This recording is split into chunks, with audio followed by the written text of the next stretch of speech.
기도하겠습니다. 직장에 보니까 기분이 아주 좋습니다. 자, 집사님을 보니까 기분이 좋습니다. 기분이 좋아지기 바랍니다. 기도하겠습니다. 하나님 아버지 은혜를 감사드립니다.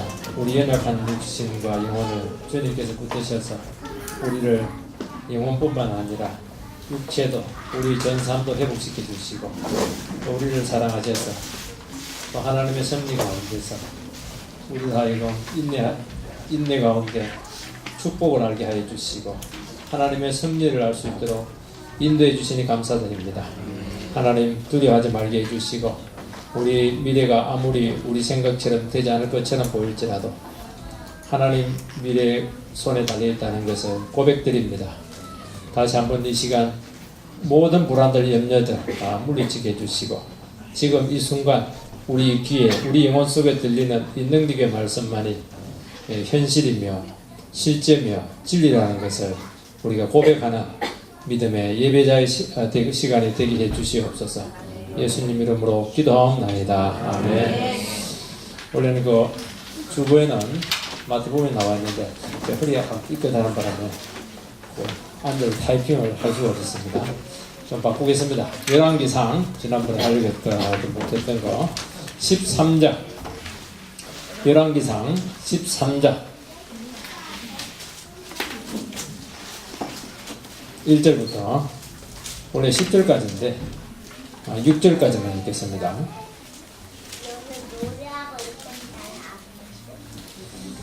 열왕기상 13장 1절부터 6절까지 보겠습니다. 보라, 그때 하나님의 사람이 여호와의 말씀으로 말미암아 유다에서부터 베델에 이르니 마침 여로보암이 제단 곁에 서서 분향하는지라.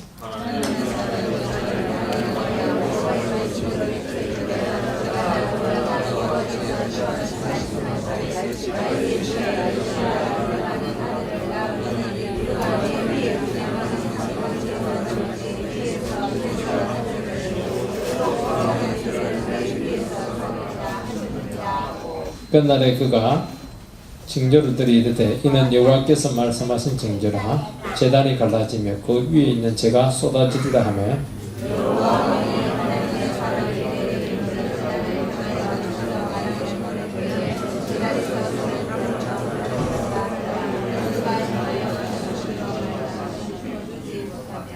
하나님의 사람이 여호와의 말씀으로 보인 징조대로 제단이 갈라지며 재가 제단에서 쏟아진지라.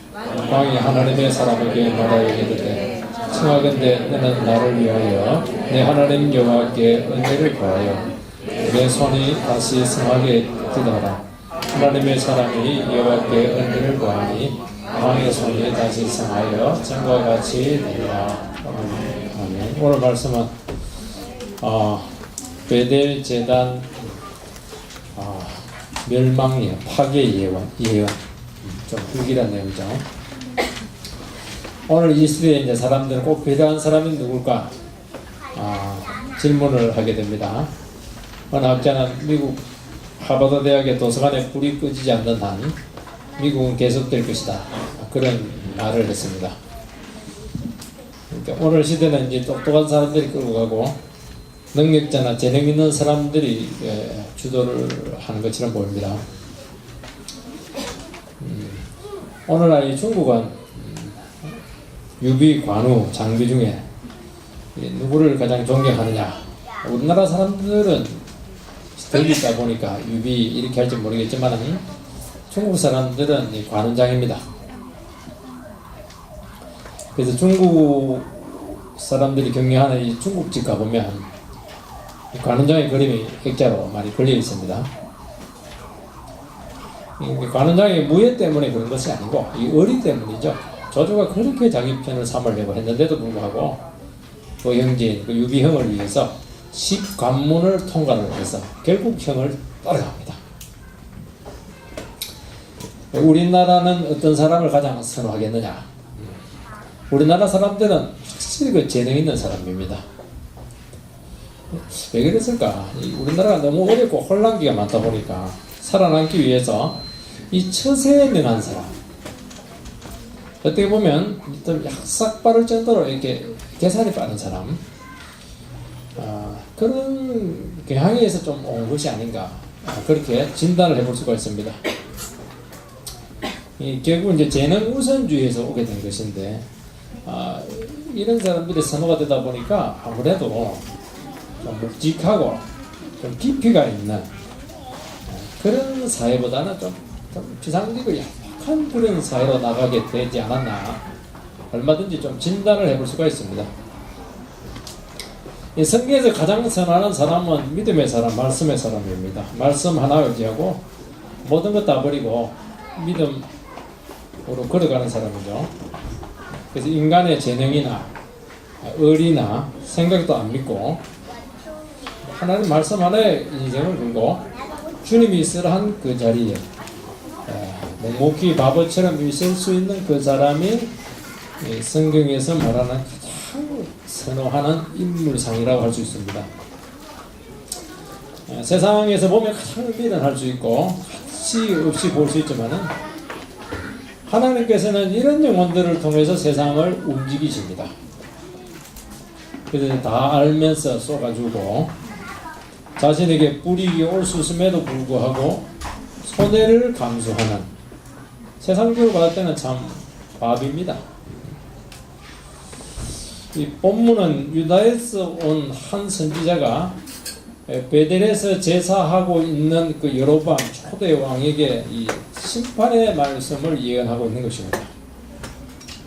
하나님께서는 초대 왕이라면 나라의 기초를 튼튼히 세워야 되는데도 불구하고 세상 왕의 길로 나아간 이 여로보암에게 말씀을 주셔서 그를 제어하고 있습니다.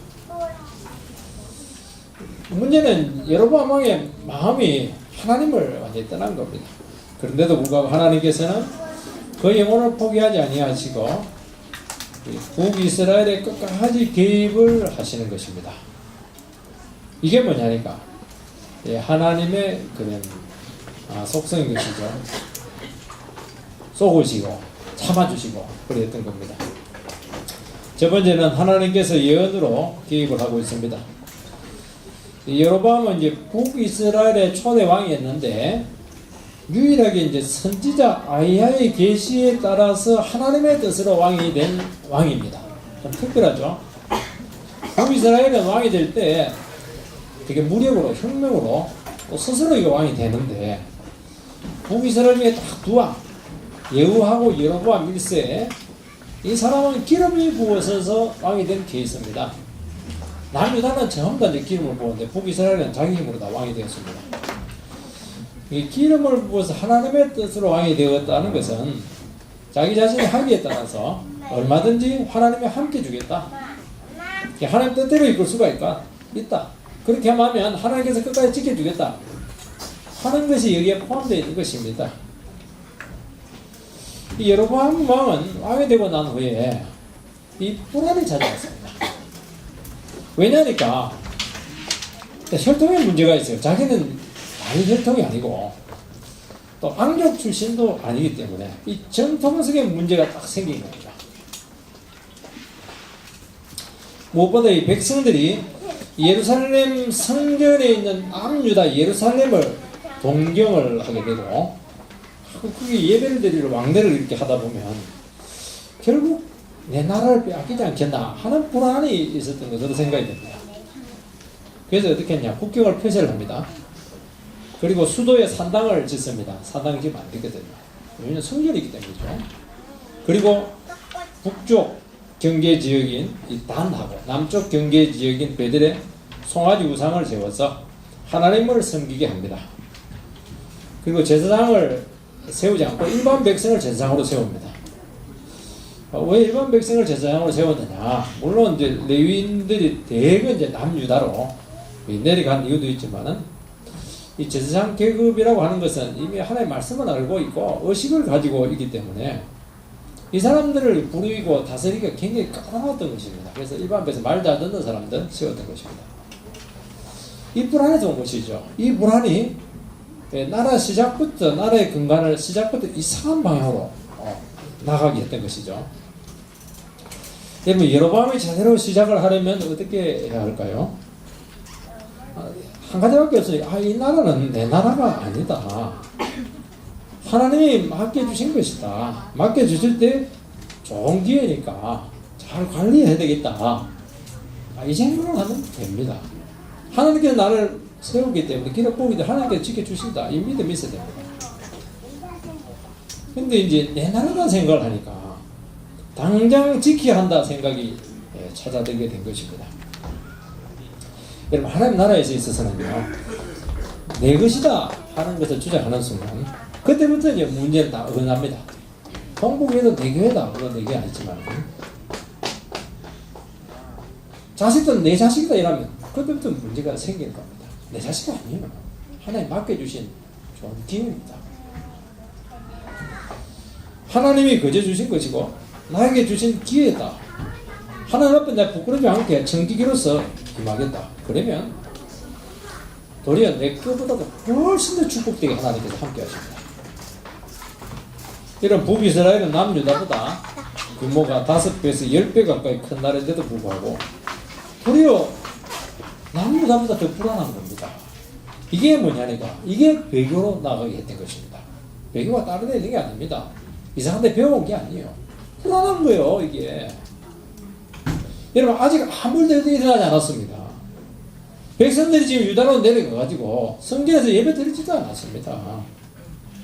근데 불안이 마음을 조급하게 하고 이 분별력을 잃어버리게 했던 것입니다.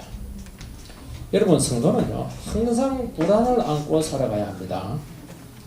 여러분, 믿음으로 산다는 것은 눈에 보이는 현실을 붙잡는 것이 아니고 현금화되지 않는 미래의 약속을 붙드는 것입니다.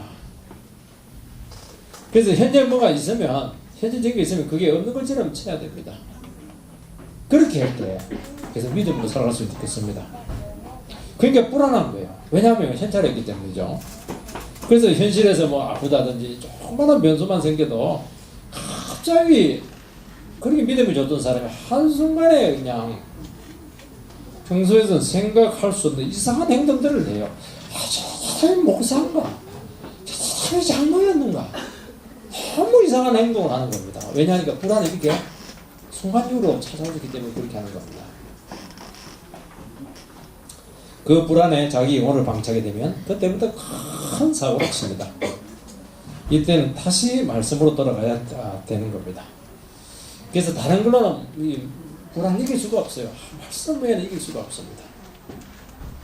그러면 주님이 지켜주십니다. 이 특효약이에요.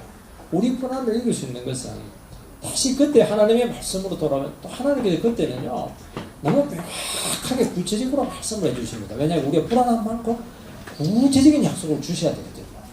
피부에 와닿을 정도로 너무너무 확신적인 말씀을 주시는데 이걸 붙들면 모든 불안을 다 이겨낼 수가 있는 것입니다. 이런 불안이라고 하는 것은 아직 일어나지 않는 일을 스스로 상상하고 예상하기 때문입니다. 여러분, 아직 일어나지 않는 일은 이것은 우리의 영역이 아니고 하나님의 영역입니다. 내일 일은 우리의 영역이 아니고 오늘이 우리의 영역입니다. 오늘 하나님께서 우리를 하루의 시간을 주신 것입니다.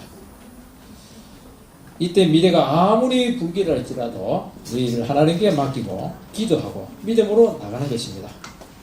이 불안하면 불신앙이 생기고 불신앙이 틈타면 그 불안해지는 이 악순환의 반복이 심화되다 보면 도대체 정상적인 사람, 믿음이 없는 사람보다 더 이상한 행동을 하게 된다는 것입니다. 결국 자기 범위를 벗어난 예상을 하게 되고 그것을 막 확신을 하게 되고 실제로 믿는 것입니다. 그러나 말씀을 붙들면 생각을 지킬 수가 있고 일정한 선을 넘지 않아요. 불안합니다. 가다가 어느 순간 딱 되면 여기서 이게 딱 한계가 그거지. 이거는 내 영역을 벗어나는 거지. 이때는 내가 믿음을 써야 된다. 이거는 살 길이 없다.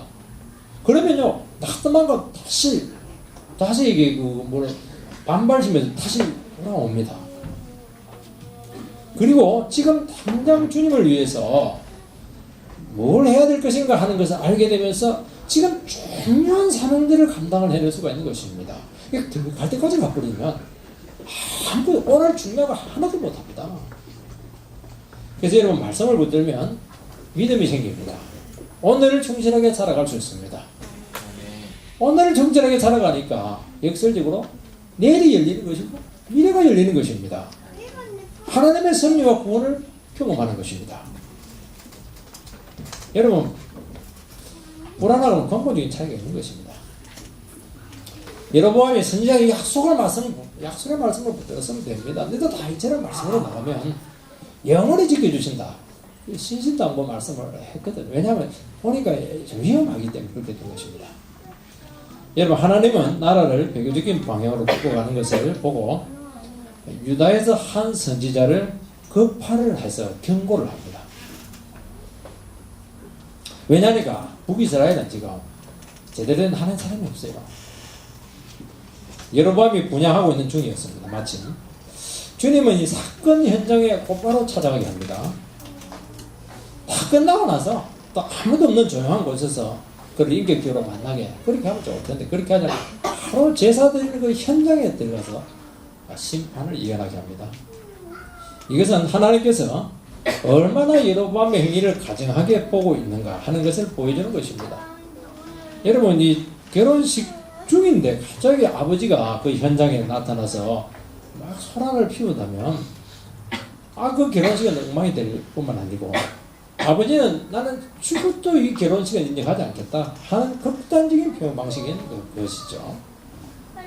2절 3절 말씀을 읽어보면 하나님의 사람이 제단을 향하여 여호와의 말씀으로 외치되 제단아 제단아 여호와께서 이와 같이 말씀하시기를 다윗의 집에 요시야라 이름하는 아들을 낳으리니 그가 내 위에 분향하는 산당 제사장을 내 위에서 제물로 바칠 것이요 또 사람의 뼈를 내 위에서 사르리라 하셨느니라 하고 그날에 그가 징조를 드리는데 이는 여호와께서 말씀하신 징조라 제단이 갈라지고 그 위에 있는 재가 쏟아지리라 하며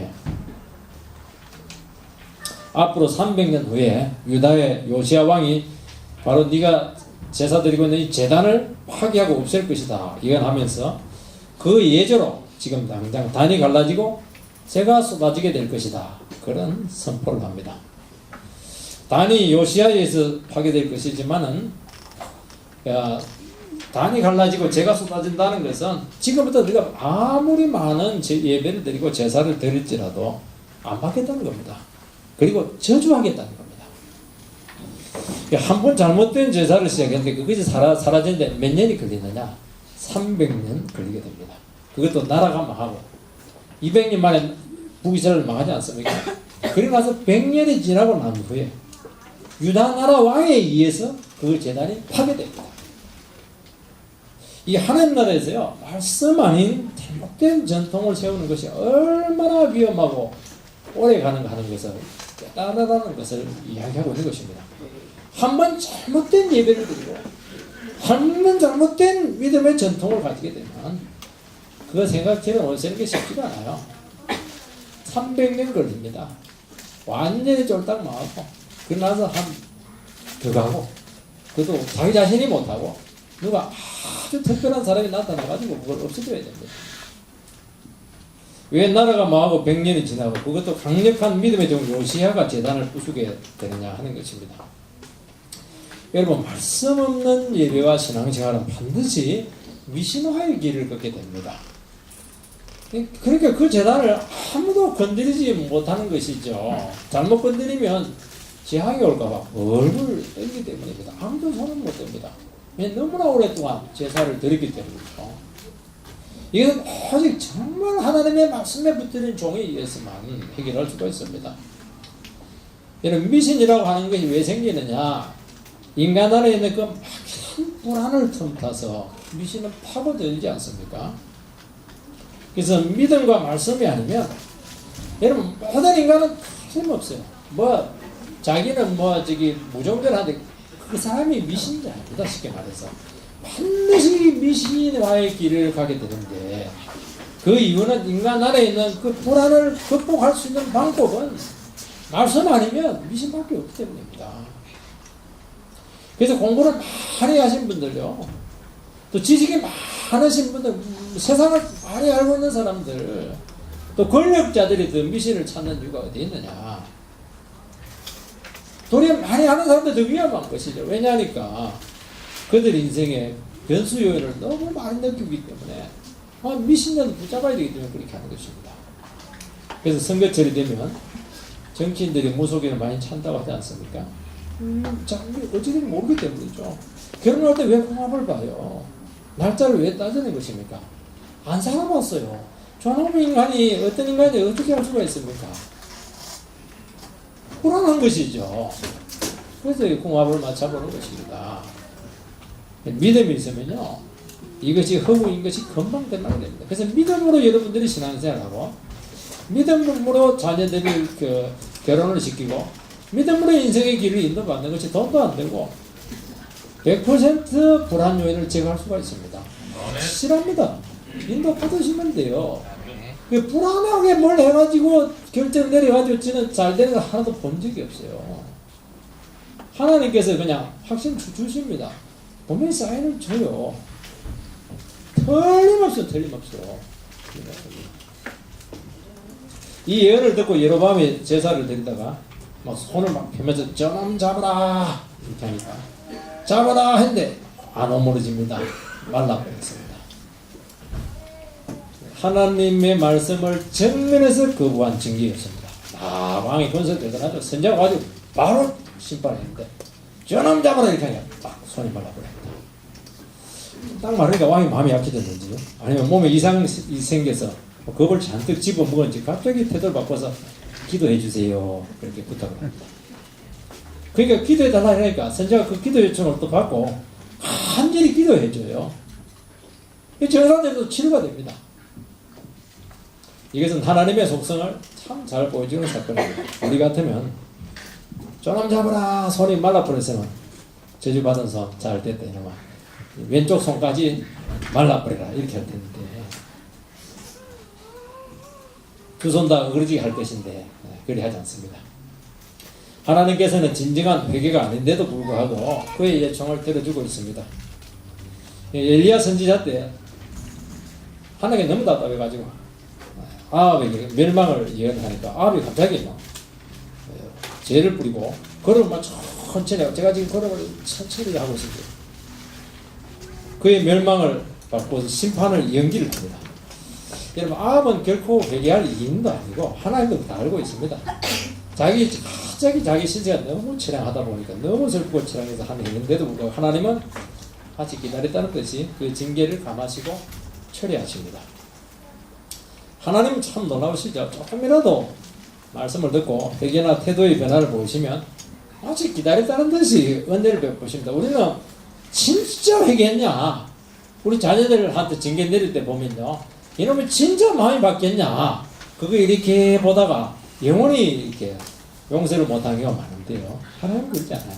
조금만 더 눈물 질질 짜고 겉을 울고 이렇게 해도 싹 용서해 버립니다. 철회를 하면 철회.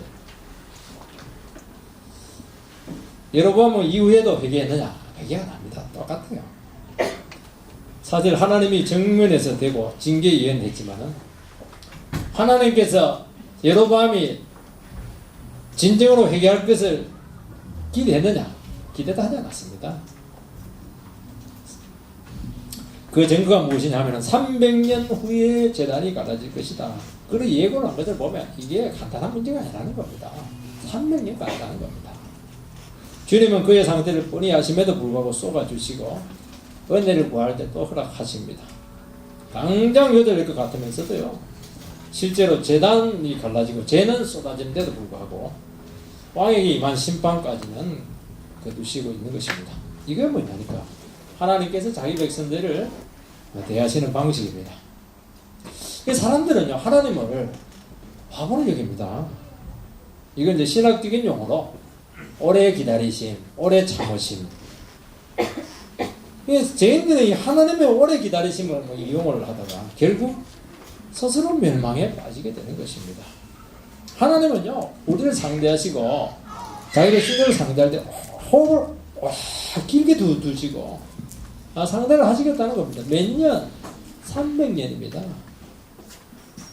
하나님의 기준이라 생각한다면요 당장 여절이고 끝내고 싶겠지만은 그런 방식을 취하지 않고 그게 왜냐하면 자신 있기 때문에 그렇게 하는 것이 사랑이죠. 사랑.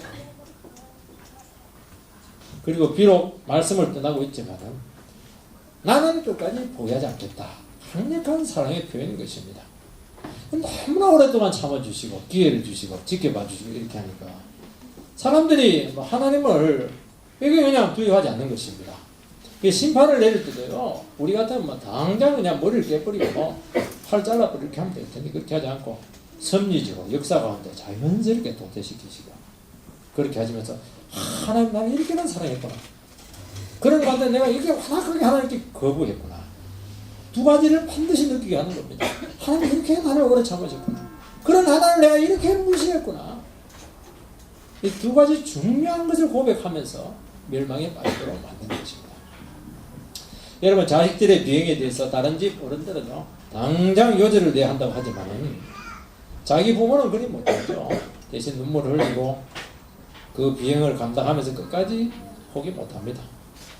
이번에는 또 깨닫고 돌아가겠지. 쏘을 줄 알아요. 또 쏘가주는 게 없습니다. 그 쏘는 인생이에요. 부모는요 자식에게 쏘는 인생입니다. 평생 쏘습니다. 그 영원히 안 돌아오게 돼요. 그 죽을 낚아지 않는 이유는 사랑 때문이고 절대로 포기할 수가 없기 때문인 것입니다. 도리어요 못되게 나오고 악하게 나올 때 더 찾아오시고 관심을 가지십니다. 그래서 하나님께서는요 남유다보다 북이스라엘이 훨씬 더 강력한 종 많은 선지자를 보내주었던 것은 그들이 그만큼 하나님의 속을 태웠던 것입니다. 오늘날 하나님 나라에서 필요한 사람은 어떤 사람이죠? 바로 이런 분들이세요. 쏘가지고 기다려주고 아까 흥물에 대해서 감수할 수 있는 입좀 바보 같은 내공을 가진 이런 인간들이 참 필요하다는 겁니다. 제 모천도 한 번씩 늘 얘기했는지 모르겠지만 이런 넋두리를 합니다. 내가 옛날 그때 세상이니까 내가 니네 자기 남편하고는 안 해요. 우리 아버지인데 니네 애비하고 살았지. 요즘 세상이라면 어린 반포는 지도 없다 이놈들아. 왜냐하면 부치는 무는 게 있다고 성질은 대단했고 불구하고 참지도 못하고 내가 왜 이 남자하고 살겠냐 이런 말을 들으면 뭐 저희 오남매는 뭐 뜨끈하죠. 아유 고아될 뻔했구나. 엄마가 도망가면 우리 뭐 불쌍하잖아요.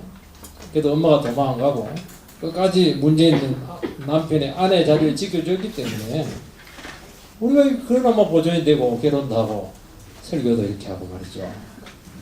부친은 일찍 돌아가셨어요. 참 가정을 이렇게 지킬 수가 있었던 것입니다. 왜요? 우리 모친이 바보라서 그래요. 우리 모친만 바보입니까? 여러분의 부모들 다 바보예요. 그러니까 이 가정이 이렇게 남아있잖아요. 여러분 오늘 우리에게는 이 하나님처럼 이 바보 같은 사람이 얼마나 필요한지 모릅니다. 뻔히 손해가 보이는데도 불구하고 그냥 감수하는 거예요. 그럼 안 하지 않습니다.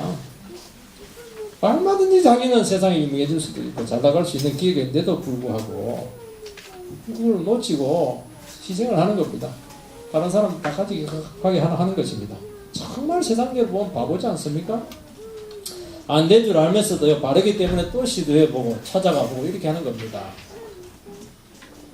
주님은요 특히 사람들 종교 지도자들에게 온갖 미움과 박해를 받아가면서도 진리를 말씀하시고 당하시고 핍박하면 도망가시고 두들기 패면 맞으시고 그렇게 했던 것이죠.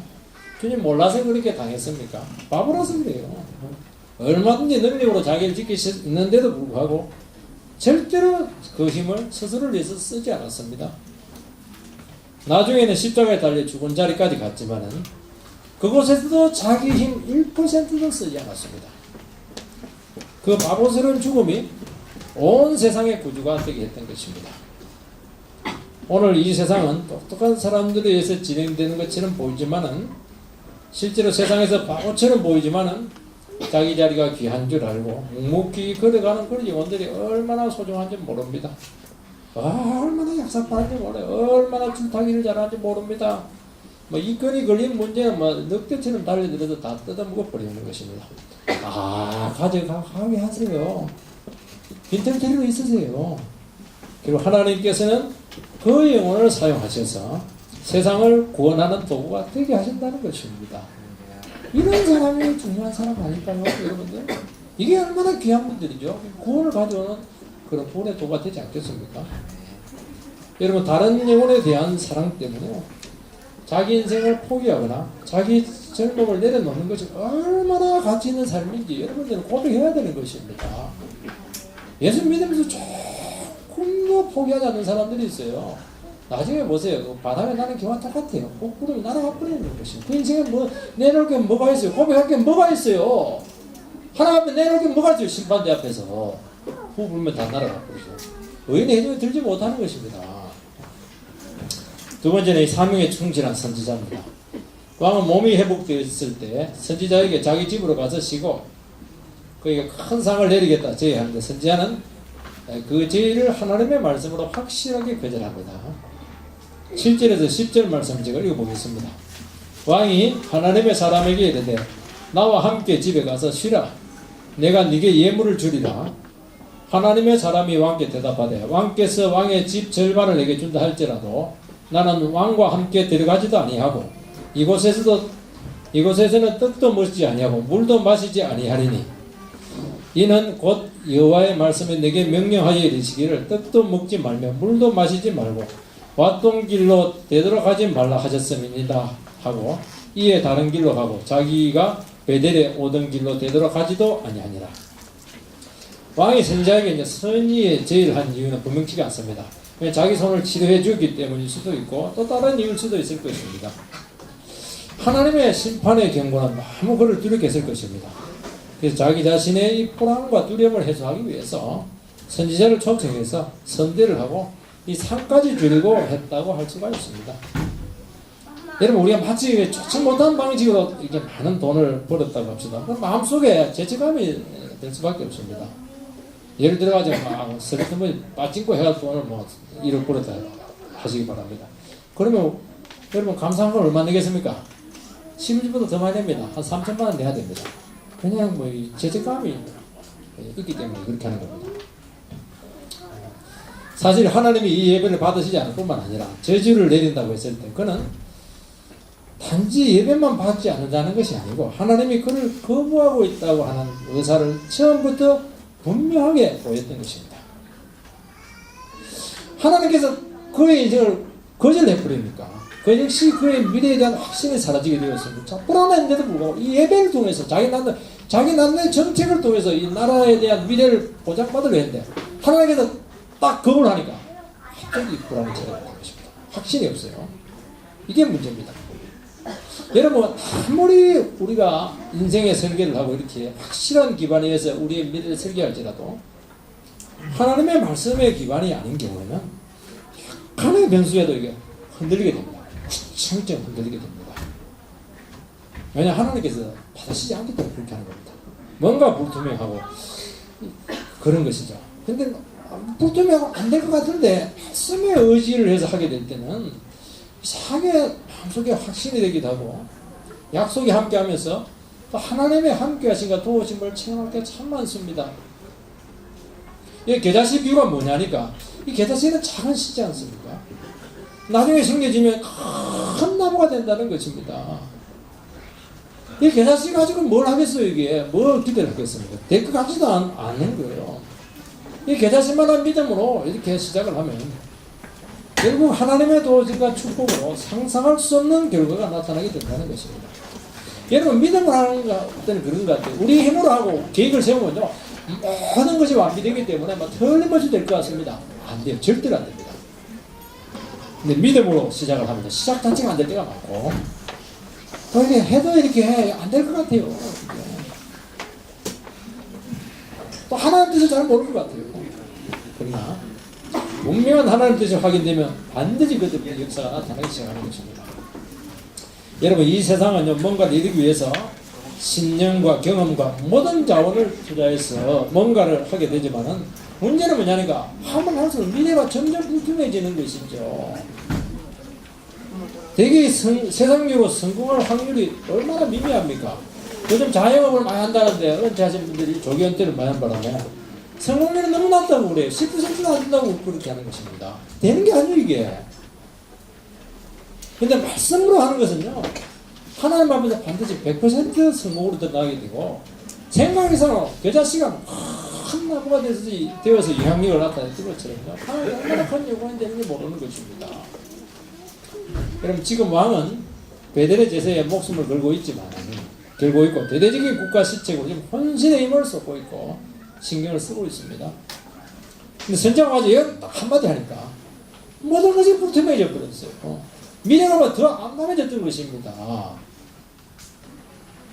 근데 이런 불안을 선지자의 교제를 통해서 뭔가 좀 해소를 하려고 했던 것이 분명합니다. 하나님의 경고의 말씀을 들으면요, 우리들은 마음이 불안이 찾아오고 두려워지게 되는 것입니다. 이때 성도들은 이 불안을 할 수가 있으면 빨리 해소를 하려고 합니다. 제일 좋은 것 중에 하나가 뭐냐면 그런 설교했던 설교자하고 교제를 이렇게 하려고 하고, 어떤 경우에는 이 세상적인 대화나 농담으로 이 분위기를 자꾸 부드럽게 하려고 하는, 긴장도를 떨어뜨리려고 하는 그런 경향을 가지고 있다는 것입니다. 어떤 분들은 예배를 드리자마자 쏜살같이 집에 가서 텔레비전 켜서 관심 막 딴 데로 돌리고, 그것도 안 되면 그냥 별거 다 합니다. 그러면 그때 찾아온 하나님의 말씀의 의미를 읽게 되는 것이죠. 그리고 그 말씀은 일단 그 사람에게는 해당되지 않습니다. 지금 왕이 해야 될 것이 무엇이죠? 선지자가 만나가지고 식사하는 게 아니죠. 선대하는 것이 아닙니다. 그 엄중한 말씀 앞에 자기가 하시는 문제를 지금 돌아보는 시간을 가져야 마땅하지 않겠습니까? 그러기에는 너무 자신이 없다 보니까 선지자가 만나서 뭔가 위로를 받으려고 했던 것인데, 위로가 필요했던 것이지 바꾸려고 했던 것이 아니었던 것입니다. 바꾸라는 거예요. 얘를 불안에 찾아, 말씀을 불안에 찾아왔다는 것은 자기 자신을 불안한 것이고, 그 불안을 해소하기 위해서 인간적인 방법을 쓰라는 것이 아니고, 하나님의 말씀과 인도 확신이 올 때까지 그걸 갖고 매달리는 것을 이야기하는 것입니다. 그럴 때 하다 시간 다 빼앗기는데요. 그거 시간 빼앗겨서 못하는 건 할 것이 아닌 거거든요. 다행히 하나님께서는 이런 사태가 일어날 것을 예상하시고 선지자에게 그 요청에 절대로 반항하지 못하도록 엄중하게 경고를 했던 것입니다. 왕과 함께 가지 않을 것이고 떡도 먹지 않고 물도 마시지 않겠다. 분명한 입장을 보이는 것이죠. 여러분, 남유다에서 그런 먼 곳까지 와서 예언을 했는데 얼마나 긴장을 했겠어요. 얼마나 배가 고프고 목이 말랐겠습니까? 정말 불안한 사람은 선지자죠. 그런데도 불구하고 육신적인 강한 욕구를 거부하면서 단호하게 요청을 뿌리칩니다. 떡도 먹고 물도 마시며 결국 교제를 하고 대화를 하게 될 텐데, 그러면 마음이 풀어지게 되고 결국에는 말씀의 강도를 확 약화시키게 되는 것입니다. 하지 않아야 될 말을 하게 되면서 어찌 되었든지 하나님의 말씀을 엄중하면 떨어지게 되는 것입니다. 그래서 선지자는 뭐냐? 하나님 요구했던 내 말씀만 전하고 빨리 도망쳐라. 강한 메시지 전하고 뒤도 돌아보지도 않고 음식도 물도 마시지 않고 얼마나 못하겠어요. 오던 길로도 가지 말고, 왜냐하면 오던 길로 오면 추적하니까. 다른 길로 돌아갈 때 찬바람이 쌩 나도록 해라. 이게 이제 하나님의 주문이었습니다. 이것을 성경적으로 어려운 말로 선지자적인 행동이다 하는 것입니다. 여러분, 선지자도 인간 아닙니까? 이런 태도까지 보여주고 싶지 않은 거죠. 교제하면서 금일봉도 받아가면서 얼마나 좋아요. 위로받으면서 마차 타고 오면 얼마나 폼도 나요. 그렇지만은 말씀의 엄중함 때문에 목숨 걸고 왕이 싫어하는 태도를 분명하게 보이라는 것입니다. 그러면 왕은 두려워 떨고 있는데 갑자기 더 찬바람이 나면서 외로움을 느끼게 되고 소외감에 빠지게 되고, 나는 정말 버림받았구나. 어떤 그 내면의 아픔으로 고통을 당하면서 스스로가 싸워야 되는 것입니다. 그게 선지자가 해소를 해주면 안 되는 것이죠. 하나님은 이것을 요구했던 것입니다. 왜냐하면 우리의 불신앙은 절대 쉽게 인간적으로 해결되지 않아요. 말 잘해도 될 것 같아요. 돈 좀 가지고 될 것 같아요. 그러면 예전 죽지잖아요, 여러분들. 여러분, 작은 습관 자식 키울 때 그거예요. 정상인 말로, 타이레으로 절대로 안 됩니다. 이놈 죽을래 살래 목소리 잡고 내 자식 만나면 끄덕 부리고 삼단치기 해버리고 이렇게 해야 산발을 싹 나도록 하고 이렇게 했대. 정말 우리 부모님이 성공하게 낳고 나가면서 살기를 느껴야 돼요. 그때 겨우 자기 자신을 떠나면 욕 엄청나게 하면서요. 이 집에 안 살래, 나갈 때도 없었어요. 기분 엄청 나빠요. 그러면서 뭐냐니까, 자기 부족함을 느끼는 기회를 가지고 참 많습니다. 오늘 하나님의 백성들이 너무 마음이 좋아요. 형제요, 자매요. 여러분요, 하나님의 백성들 형제, 자매 되기 위해서는요, 예수님 시작 못 바뀌어야 됩니다. 여러분 솔직하게 옆에 있는 형제, 자매들 보고요, 형제, 자매 하려면요, 여러분들 진짜 못 바뀌고 그렇게 얘기했는데요. 말도 그렇게 하는 게 아닙니다. 서로 좋자고 하는 거 아니에요? 그래 하지 말라는 거예요. 여러분 우리가 하나님 앞에 불신앙과 죄가 치러질 때 보면요, 하나님이 해도 너무하신다 그런 고백이 나와야 됩니다. 하나님이 나에게 너무하신다, 우리 가정에 너무하신단 말이죠. 나의 인격을 무시하고 그래도 선한 것이 있을 텐데 이 선의도 몰라주고 기분이 너무 좋지 않은 것입니다. 그렇지만 막다 테레서 인격적으로 거부하게 될 때 그때 사람들은 혐오의 강도를 느끼게 됩니다. 다른 걸로는 안 됩니다. 협상으로도 안 되고요. 인격적으로 직접 거부감을 느낄 때 그때 사람들은 정말 미워하는구나, 정말 싫어하는구나, 정말 하나님이 혐오하는구나 이것을 느끼게 됩니다. 그리고 구약에 보면 하나님의 심판 방식에 얼굴을 돌리심이 있습니다. 돌리실 때요, 버림받은 것이고 모든 은총이 다 거두어지는 것을 확실하게 인식하게 만드는 하나님의 거부 방식인 것입니다. 하나님의 침묵하신 건 마찬가지입니다. 다시는 너는 태도를 바꾸지 않으면 상대해주지 않겠다는 것을 표현하는 것입니다. 여러분 베델 근처에서 먹지도 않고 마시지도 말라는 것은 그것은 우상 숭배 지역이기 때문인 것입니다. 결코 그곳에서 함께 할 수 있는 행위를 하지 말라는 것입니다. 오던 길로 돌아가지 못하게 한 이유는 우상 숭배 지역은 다시는 발붙여서는 안 된다는 선지자적인 행동이었던 것입니다. 여러분 죄와 우상에 대해서는 확실하게 하라는 것입니다. 한 번 밟고 나서 두 번 밟지 말라는 것, 다른 데로 가라는 겁니다. 발이 더럽혀지기 때문에 거기서 뭔가 얻을까 싶어가지고 기웃거리면 하나님의 심판에 대해 같이 망할 수 있다는 것을 이야기하고 있는 것입니다. 그런 날에 가운데 우리 자신들이 다시 한 번 더 이야 하나님 말씀 참 온중하구나 하는 것을 기억하고 하나님의 그 기다리심과 우리를 대하실 때 진리의 말씀으로 우리 자신을 과감하게 돌이키게 될 때 300년의 저주가 아니라 300년의 축복이 우리 가운데 임하게 되기를 주의 이름으로 축원을 드립니다. 그러면 기도하도록 하겠습니다. 참 우리 하나님 너무 놀라우지 않습니까? 참 우리에게는 이 불안의 문제입니다. 불안의 문제. 여러분 신앙이 좋으면 좋을수록 불안해지는 것이 아니고 불안의 강도가 더 예리해지고 무거워지게 되어 있습니다. 그걸 더 큰 믿음으로 신앙이 좋다는 믿음이 좋다는 것이 그것으로 해소를 하라는 것이지 그거 가지고 딴 생각하고 그렇게 하는 것은 아닌 것입니다. 하나님 얼마나 놀라우세요.